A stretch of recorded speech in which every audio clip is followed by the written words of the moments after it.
je m'appelle Priscilla alias Sarah's Moonlight. Alors je vais vous parler du hamster de Campbell. C'est une petite bête que voici, ça ressemble beaucoup à un hamster russe, mais ce n'est pas un hamster russe. D'ailleurs, il ne faut jamais croiser un russe avec un Campbell, parce que ce sont deux espèces bien différentes. Ce ne sont pas des races, ce sont des espèces.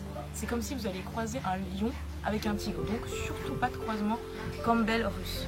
De toute façon, les Campbell, vous en trouverez qu'en élevage, pas en animalerie, ou alors ce sera que des hybrides ou des russes.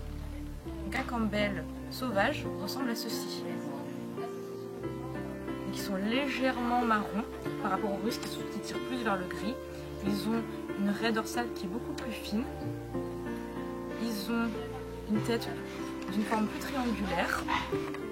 La petite queue aussi du Campbell est beaucoup plus visible que la queue du russe. Donc c'est un bon moyen pour reconnaître un Campbell.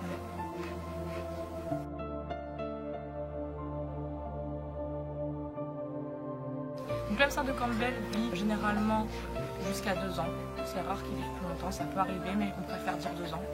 Ils sont solitaires comme tous les hamsters, nocturnes, même s'ils peuvent se réveiller en journée plus facilement que le hamster syrien, ça reste un animal nocturne. Donc c'est pas spécialement adapté pour les jeunes enfants qui vont se coucher tôt. Pour l'habitat, il faut de préférence quand même un grand habitat pour qu'il puisse se défouler, pour qu'il puisse avoir de l'espace, parce qu'il va passer quand même une grande partie de sa vie dedans.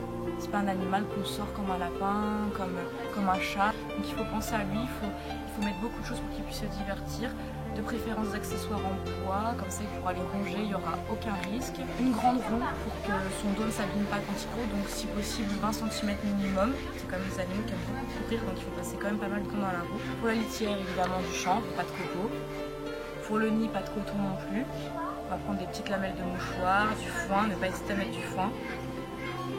Pour l'alimentation, une alimentation adaptée au hamster, pas trop sucrée surtout, ni trop grasse. Les hamsters nains, surtout de Campbell, sont souvent sujets au diabète, donc faire très attention à l'alimentation.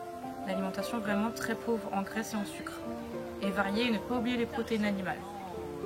Parce que dans la nature, un hamster de Campbell peut, dans des cas de pénurie, manger jusqu'à 60% d'insectes.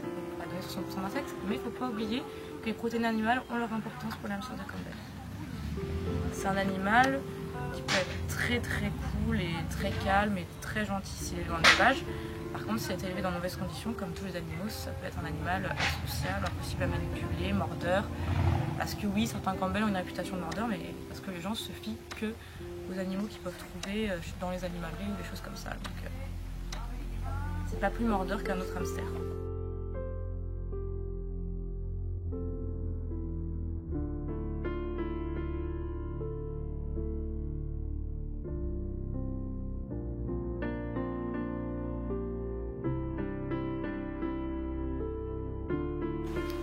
Pour s'inscrire à la FAR,